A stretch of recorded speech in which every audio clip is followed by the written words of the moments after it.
আসসালামু আলাইকুম। মতিচুর ফ্যাশন ডিজাইনে আপনাদেরকে স্বাগতম। We upload a new video. আজকে আমি দেখাবো কিভাবে পাঞ্জাবিতে ব্লক করেছি। এই ব্লকের মধ্যে এক ধরনের বাটিক বাটিক ভাব আছে, এজন্য নাম দিয়েছি বাটিক ডিজাইনের পাঞ্জাবি। পাঞ্জাবির ভিতরের অংশে আমি একটা কাগজ দিয়ে দিয়েছি। আর পাঞ্জাবি যে ব্লক করেছি এটা অবশ্যই একটা আলাদা ডিজাইনের পাঞ্জাবি। ফ্যাশন একটি সামগ্রিক চিন্তা। বর্তমানে ফ্যাশন মুঘল ফ্যাশনের অনুরূপ। মুঘল ফ্যাশন 1990 থেকে অথবা 1991 থেকে শুরু হয়। ফ্যাশন একটি নির্দিষ্ট গণ্ডির মধ্যে সীমাবদ্ধ, যা চক্রাকারে ঘুরে ঘুরে আসে।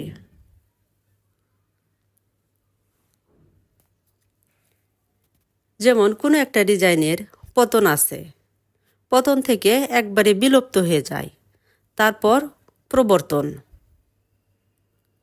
আবার চলন, চলন থেকে আবার পতন, তারপর আবার বিলুপ্ত, আবার পতন, আবার চলন, এভাবে চক্রাকারে ঘুরে ঘুরে আসে। দেখতে পাচ্ছেন ব্লকের মধ্যে একটা ব্লকের মধ্যে যে বিভিন্ন কালার লাগিয়ে ব্লকের ডাইসটা যে ব্যবহার করা হয়, আর আমি এখানে কয়েকটা কালার দিয়েছি, শেড শ্যাডো এনেছি, আর জায়গায় জায়গায় একটু অন্যান্য রং ভরে দিলাম, তাতে একটা বাটিক বাটিক ভাব এসেছে। এটাও একটা ডিজাইন।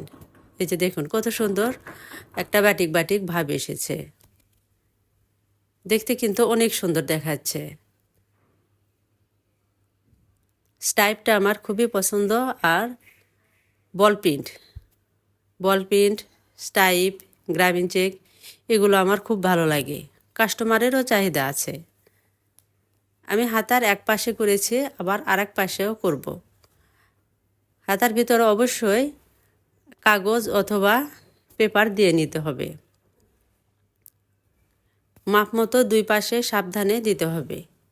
আর যে যে অংশে রং লাগেনি সেই অংশে আমি আবারও পেন্সিলে একটু রং ভরিয়ে দিয়ে দিলাম। পেন্সিলের রং যেন না লাগে সাবধান মতো দিতে হবে। তবে একবারে চিকন যদি তুলি দিয়ে করা হয় সেটা বেশি ভালো। এই যে দেখুন কিছু কিছু অংশে রং ভরেনি, ওখানে দিয়ে দিলাম।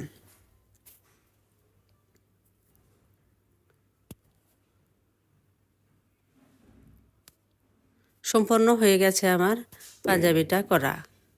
তারপর এটা আমি ইস্ত্রি করব।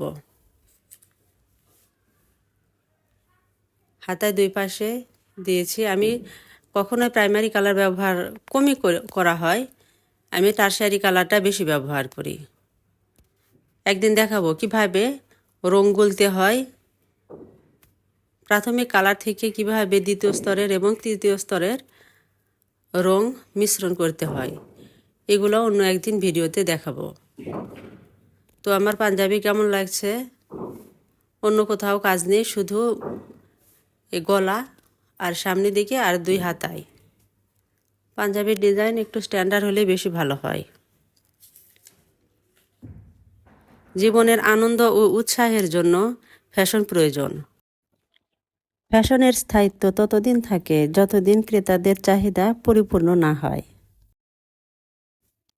পাঞ্জাবির ডিজাইন কেমন হয়েছে অবশ্যই কমেন্টের মাধ্যমে জানাবেন।